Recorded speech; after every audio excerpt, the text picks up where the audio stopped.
Hey boys, so 300, 200 foundation members of the club, how important is that and how special is the milestone together?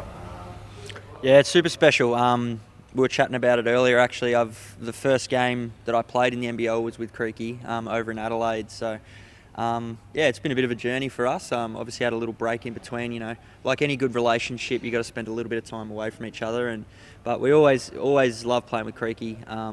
Been one of the best teammates I've had in my career. So, to be able to lace them up, this weekend potentially at playing milestone games, I'm really excited. I couldn't be happier to do it alongside anyone else.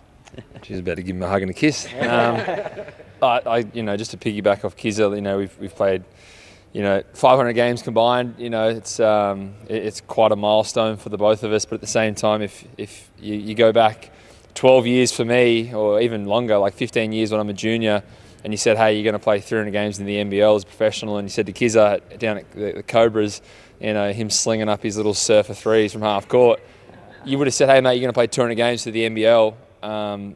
You'd probably both laugh and say you're kidding yourself. So, the ability to play that many games is a credit to him and myself and the work we put in away from all of this. I know I say it without hesitation that he's one of the hardest workers, and I try and emulate that as well.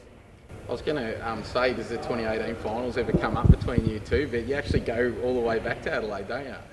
Yeah, it doesn't come up for me. I don't ever bring that up. Kizza brings it up when we have a few beers sometimes. It depends what sort of mood he's in. We go back a long time, but in saying that, it's a mutual respect of work and time and dedication and sacrifice for not just ourselves and our teammates, but to the club, to the fans, and to everyone that we interact with. I know I try and put a big emphasis on the culture with everyone that is affected by the Phoenix, and I know probably Kiz is the same with his career. So to share it with him is very special, but it's not just at the Phoenix, it's also been many years in the past. Sick. I'll keep going. But, I mean, like, you guys are different blokes, completely different guys, but you just seem to gel so well. Why is that?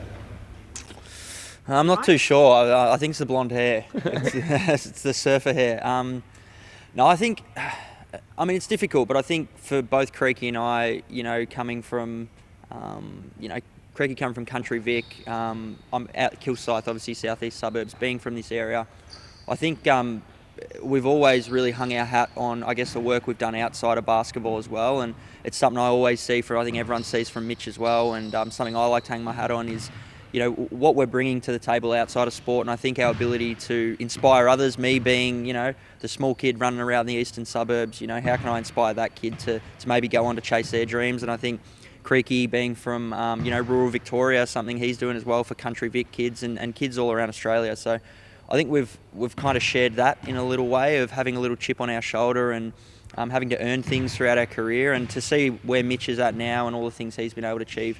For me, off the court, is just been amazing. So, as I said, couldn't be prouder suiting him up this week with the big fella. Was he your mate, Mitch? I just think it's, when you come together, the love of basketball is the first thing that draws you into anybody, because they're there for the same reasons you are. And I talked about it the other week when we hit those free throws in Perth about, all I thought about, I was kind of smirking at the line.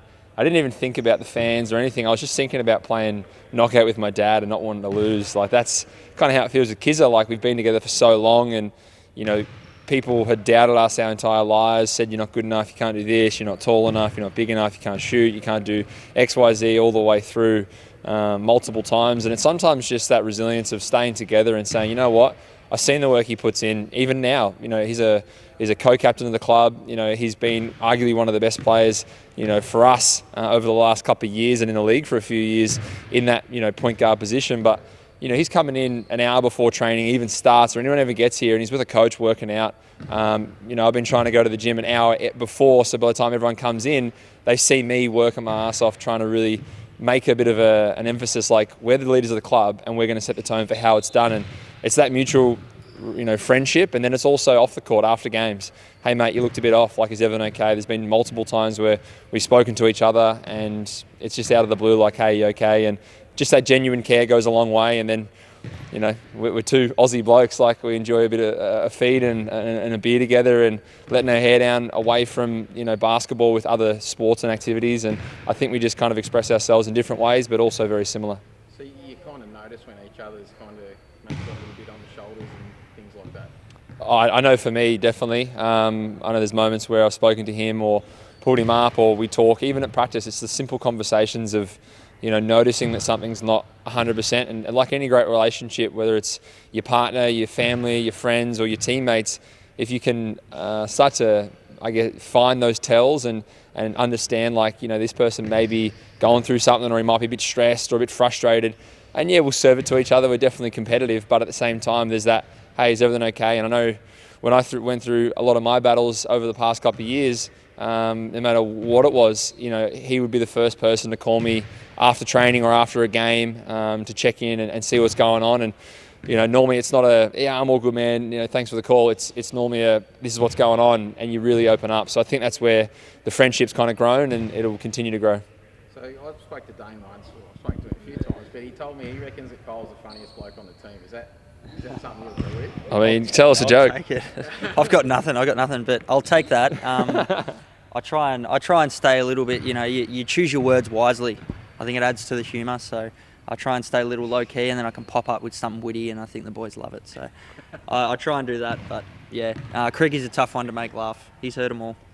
It's been a long time, as you said. As the relationship grows, he's heard all my good quality content.